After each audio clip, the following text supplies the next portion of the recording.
भगवान की जय। प्यारे कृष्ण कन्हैया लाल की जय। श्री वामन पुराण 84वां अध्याय। प्रहलाद के तीर्थयात्रा प्रसंग में त्रिकूट गिरि स्थित सरोवर में ग्राह द्वारा गजेंद्र का पकड़ा जाना, गजेंद्र द्वारा विष्णु जी की स्तुति, गजग्राह का उद्धार एवं गजेंद्र मोक्षण स्तोत्र की फलश्रुति। नारद जी ने कहा, धनुवंश में उत्पन्न हुए प्रहलाद ने भगवान की भक्ति से भावित होकर जब पाठ करने योग्य गजेंद्र मोक्षण आदि जिन 4 स्तोत्रों का जप किया था, उन चारों स्तोत्रों को आप मुझे बतलावे। पुलस्त्य जी बोले, तपोधन मैं उन जप करने योग्य स्तोत्रों का वर्णन करता हूँ जिनके कहने, सुनने और स्मरण करने से दुष्स्वप्नों का विनाश होता है, उसे आप सुने। पहले गजेंद्र मोक्षण स्तोत्र सुनिए, उसके बाद सारस्वत स्तोत्र एवं उसके बाद पापों के प्रशमन करने वाले 2 पवित्र स्तोत्रों का वर्णन करूँगा।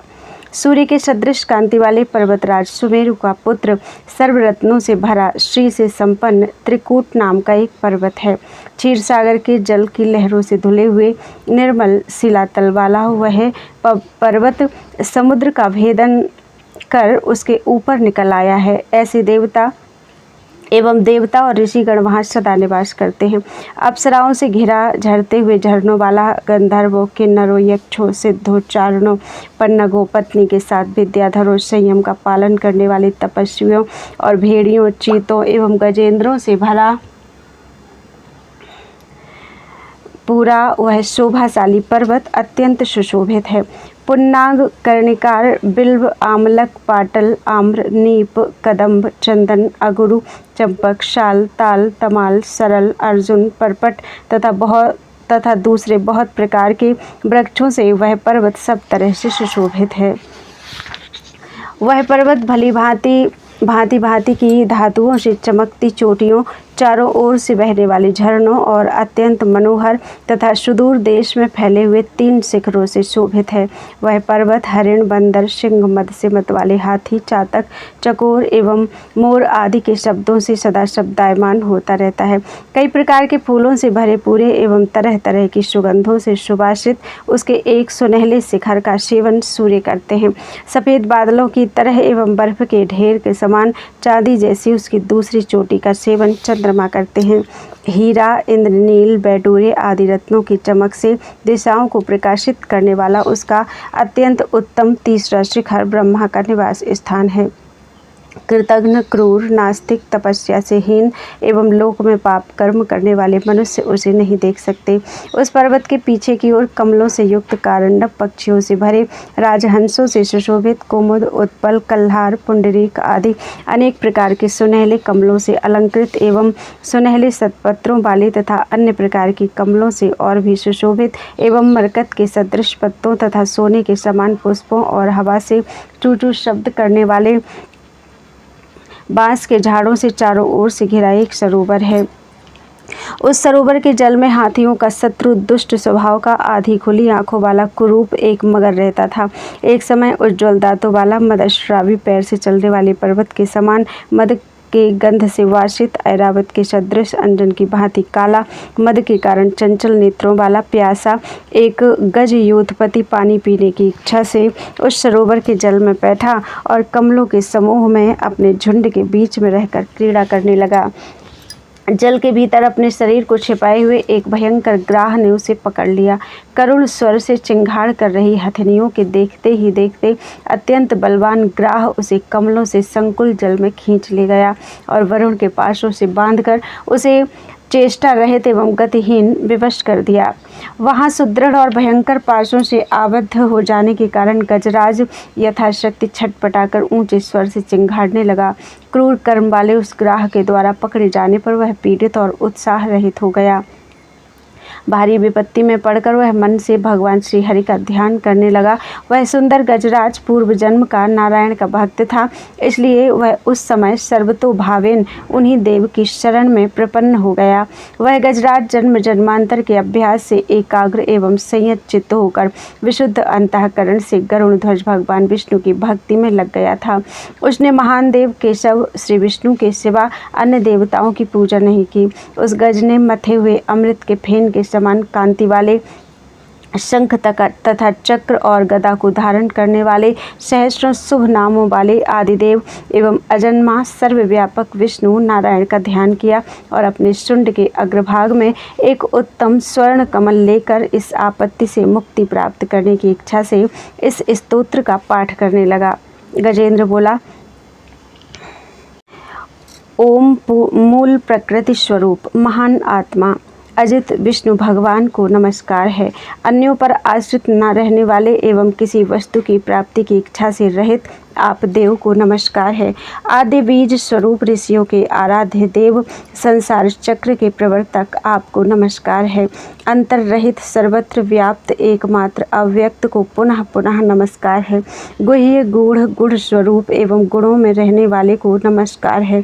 तर्क से अतीत निर्णयात्मिका बुद्धि से भी नहीं समझे जाने योग्य अतुलनीय आपको बारंबार नमस्कार है। प्रथम मंगलमय शांत निश्चिंत यशस्वी सनातन और पुराण पुरुष को बार बार नमस्कार है। आप देवाधिदेव को नमस्कार है। स्वभाव स्वरूपी आपको बार बार नमस्कार है। जगत की प्रतिष्ठा करने वाले आपको नमस्कार है। गोविंद को बार बार नमस्कार है। पद्मनाभ को नमस्कार है और योग से उत्पन्न होने वाले आप योगोद्भव को नमस्कार है। विश्वेश्वर देव शिव हरि को नमस्कार है। निर्गुण और गुणात्मा उन प्रसिद्ध देव को नमस्कार है। विश्वात्मा नारायण एवं देवों के परम आत्मा आपको नमस्कार है। कारणवश वामन रूप धारण करने वाले अतुल विक्रम वाले नारायण को नमस्कार है। श्री सारंग चक्र तलवार एवं गदा धारण करने वाले उन पुरुषोत्तम को नमस्कार है। गुह्य वेद निलय महोदर दैत्य के निधन के लिए सिंह रूप धारण करने वाले चार भुजाओं वाले ब्रह्मा इंद्र रुद्र मुनि तथा चारणों के द्वारा स्तुत किए गए वरदानी देवोत्तम अच्युत भगवान को नमस्कार है। शेषनाग के शरीर पर प्रसन्नतापूर्वक शयन करने वाले गोदुग्ध स्वर्ण शुक एवं नीलघन की उपमा से युक्त पीला वस्त्र धारण करने वाले मधु कैटभ का विनाश करने वाले सुंदर मुकुट धारण करने वाले वृद्धावस्था से रहित विश्व की आत्मा आप देव को नमस्कार है। नाभि से उत्पन्न हुए कमल पर स्थित ब्रह्मा से युक्त क्षीर समुद्र को अपना निवास बनाने वाले यशस्वी अनेक प्रकार के विचित्र मुकुट एवं अंगद आदि आभूषणों से युक्त वरदानी तथा वर स्वरूप सर्वेश्वर को नमस्कार है। भक्ति के प्रेमी श्रेष्ठ दीप्ति से सर्वथा पूर्ण सुंदर दिखलाई देने वाले खिले हुए कमल के समान विशाल आँखों वाले देवेंद्र के विघ्नों का विनाश करने के लिए पुरुषार्थ करने को उद्यत वर स्वरूप विरज योगेश्वर को नमस्कार है। ब्रह्मा और अन्य देवों के आधार स्वरूप लोकाधिनाथ भवहर्ता नारायण आत्महित के आश्रय स्थान महाबराह को नमस्कार है। मैं कूटस्थ अव्यक्त अचिंत्य रूप वाले कारण स्वरूप आदिदेव नारायण युगांत में शेष रहने वाले पुराण पुरुष देवाधिदेव की शरण ग्रहण करता हूँ। मैं योगेश्वर सुंदर विचित्र रंगों से युक्त मुकुट को धारण करने वाले अज्ञेय सर्वश्रेष्ठ प्रकृति के परे अवस्थित क्षेत्रज्ञ आत्म प्रभव वरेण्य उन वासुदेव की शरण ग्रहण करता हूँ। ब्रह्मर्षि जन जिन्हें अदृश्य अव्यक्त अचिंतनीय अव्यय ब्रह्ममय और सनातन पुरुष कहते हैं, मैं उन देव गुह्य की मैं शरण ग्रहण करता हूँ। ब्रह्मवेत्ता जिसे अक्षर एवं सर्वव्यापी ब्रह्म कहते हैं तथा जिसके श्रवण से मृत्यु के मुख से मुक्ति मिल जाती है, मैं उसी श्रेष्ठ गुणों से युक्त आत्मतृप्त शाश्वत आश्रय स्वरूप ईश्वर की शरण ग्रहण करता हूँ। मैं कार्य क्रिया और कारण स्वरूप प्रमाण से अगम्य हिरण्य बाहु नाभि में श्रेष्ठ कमल धारण करने वाले महाबलशाली वेदों की निधि सुरेश्वर जनार्दन विष्णु की शरण में जाता हूँ। मैं किरीट केयूर एवं अति मूल्यवान श्रेष्ठ मणियों से सुसज्जित समस्त शरीर वाले पीताम्बर धारण करने वाले स्वर्णिम पत्र रचना से अलंकृत माला धारण करने वाले केशव की शरण में जाता हूँ। मैं संसार को उत्पन्न करने वाले वेद के जानने वालों में श्रेष्ठ योगात्माओं तथा सांख्य शास्त्र के ज्ञाताओं में श्रेष्ठ आदित्य रुद्र अश्विनी कुमार एवं वसुओं के प्रभाव से युक्त अच्युत आत्मस्वरूप प्रभु की शरण ग्रहण करता हूँ। मैं श्रीवत्स चिन्ह धारण करने वाले महान देव देवताओं में गुह्य उपमा से रहित सूक्ष्म, अचल तथा अभय देने वाले वरेण्य देव की शरण ग्रहण करता हूँ। मैं समस्त प्राणियों की सृष्टि करने वाले निर्गुण, निस्संग, यम और नियम का पालन करने वाले सन्यासियों की परम गति स्वरूप परमेश्वर की शरण ग्रहण करता हूँ। मैं गुणाध्यक्ष, अक्षर, कमल नयन, आश्रय ग्रहण करने योग्य, शरण देने वाले, भक्तों से प्रेम रखने वाले भगवान की श्रद्धापूर्वक शरण ग्रहण करता हूँ। मैं 3 पगों में 3 लोकों को नाप लेने वाले, तीनों लोकों के ईश्वर, सभी के प्रपितामह, योग की मूर्ति महात्मा जनार्दन की शरण ग्रहण करता हूँ।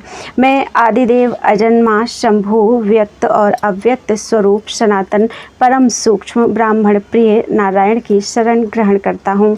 श्रेष्ठ देव को नमस्कार है, सर्वशक्तिमान को नमस्कार है। मैं सदा सूक्ष्म से सूक्ष्म देव देवेश की शरण हूँ। लोक तत्व स्वरूप एकमात्र परात्पर परमात्मा सहस्र शीर्ष महात्मा अनंत को नमस्कार है। वेदों के पारगामी ऋषिगण आपको ही परम देव एवं ब्रह्मा आदि देवताओं का आश्रय स्थान कहते हैं। हे पुंडरीकाक्ष, हे भक्तों को अभयदान देने वाले, आपको नमस्कार है। सुब्रह्मण्य आपको नमस्कार है, आप मुझ शरणागत की रक्षा करें। पुलस्त्य जी बोले, शंख चक्र एवं गदा को धारण करने वाले सफलता के आश्रय विष्णु उस गजेंद्र की भक्ति का विचार कर प्रसन्न हो गए। उसके बाद संसार के आधार जगत स्वामी तपोधन केशव करुण पर सवार हो उस सरोवर के निकट गए। अप्रमेय आत्मस्वरूप मधुसूदन ने ग्राह के द्वारा पकड़े गए उस गजेंद्र तथा उस ग्राह को वेगपूर्वक सरोवर से बाहर निकाला। माधव ने पृथ्वी पर स्थित ग्राह को चक्र के द्वारा विदीर्ण कर शरणापन्न गजेंद्र को बंधन से मुक्त कर दिया। देवल के साप से ग्राह बना हुआ गंधर्व श्रेष्ठ हो भगवान श्री कृष्ण से मृत्यु पाकर स्वर्ग चला गया। भगवान विष्णु का स्पर्श होने से वह हाथी भी दिव्य शरीर धारण करने वाला पुरुष हो गया। इस प्रकार हाथी एवं गंधर्व श्रेष्ठ दोनों एक ही साथ संकट से मुक्त हो गए। मुनिवर उसके बाद उन दोनों से पूजित होकर शरणागत वत्सल पुंडरीकाक्ष देवेश प्रसन्न हुए और उन योगी भगवान मधुसूदन ने शरणागत गजेंद्र से यह मधुर वचन कहा। श्री भगवान ने कहा, स्थिर बुद्धि से पवित्र व्रत धारण करने वाले जो मनुष्य प्रयत्न पूर्वक मेरा, तुम्हारा तथा इस सरोवर का एवं ग्राह के विदारण, गुल्म, कीचक, रेणु एवं मेरु पुत्र के रूप, पीपल, सूर्य, गंगा और नैमिषारण्य का श्रद्धा पूर्वक स्मरण एवं कीर्तन तथा श्रवण करेंगे, उनके दुष्स्वप्न का विनाश हो जाएगा और सुस्वप्न की सृष्टि होगी। जो मनुष्य प्रातः काल उठकर मत्स्यावतार, कूर्मावतार, बाराह अवतार, वामनावतार, गरुण, नरसिंहावतार, गजेंद्र और सृष्टि प्रलय करने वाले भगवान का स्मरण करेंगे, वे संपूर्ण पापों से मुक्त होकर पुण्य लोक को प्राप्त करेंगे। पुलस्त्य जी बोले, नारद जी, गजेंद्र से ऐसा कहकर गरुण ध्वज ऋषिकेश ने हाथ से गजेंद्र और गंधर्व दोनों का स्पर्श किया। हे विप्र, उसके बाद नारायण की आराधना करने में लीन गजेंद्र दिव्य शरीर धारण कर मधुसूदन की शरण में चला गया। उसके बाद अद्भुत कर्म करने वाले श्रीमान नारायण ने गजोत्तम एवं ग्राह को पाप बंध से एवं शाप से मुक्त किया। भगवत भक्त ऋषियों द्वारा स्तुत होते हुए वे अविज्ञेय गति वाले प्रभु भगवान विष्णु अपने धाम चले गए। गजेंद्र के मोक्ष को देखकर इंद्र आदि देवों ने महात्मा प्रभु नारायण श्री हरि की वंदना की। गज को ग्राह से मुक्त हुए देखकर विस्मय से खिले नेत्रों वाले महर्षियों एवं चारणों ने जनार्दन की स्तुति की। चक्रपाणी के गजेंद्र मोक्षण रूपी कर्म को देखकर प्रजापति ब्रह्मा ने यह वचन कहा, जो मनुष्य प्रातःकाल उठकर प्रतिदिन इसे सुनेगा वह परम सिद्धि को प्राप्त करेगा और उसका दुष्स्वप्न विनाष्ट हो जाएगा। तपोधन गजेंद्र मोक्ष पवित्र और सब प्रकार के पापों का नाश करने वाला है। इस गजेंद्र मोक्ष के कहने, स्मरण करने और सुनने से मनुष्य तुरंत सभी पापों से मुक्त हो जाता है। मुरारी विष्णु का यह पवित्र चरित्र पुण्य प्रदान करने वाला तथा कीर्तन करने योग्य है। इसे कहने से मनुष्य गजेंद्र के समान अनेक पापों के बंधन से मुक्त हो जाता है। मैं अज, वरेण्य, श्रेष्ठ, पद्मनाभ, नारायण, ब्रह्मनिधि, सुरेश, देवगुह्य, पुराण पुरुष, उन लोक स्वामी की वंदना करता हूँ। पुलस्त्य जी बोले, स्तुतियों में श्रेष्ठ गजेंद्र द्वारा कीर्तित मुरारी के इस श्रेष्ठ स्तोत्र को मैंने तुमसे कहा। इसके कीर्तन, श्रवण तथा चिंतन करने से मनुष्य पापों से विमुक्ति पा जाता है। इस प्रकार श्री वामन पुराण में 84वां अध्याय पूरा हुआ। बोलो वृंदावन बिहारी लाल की जय।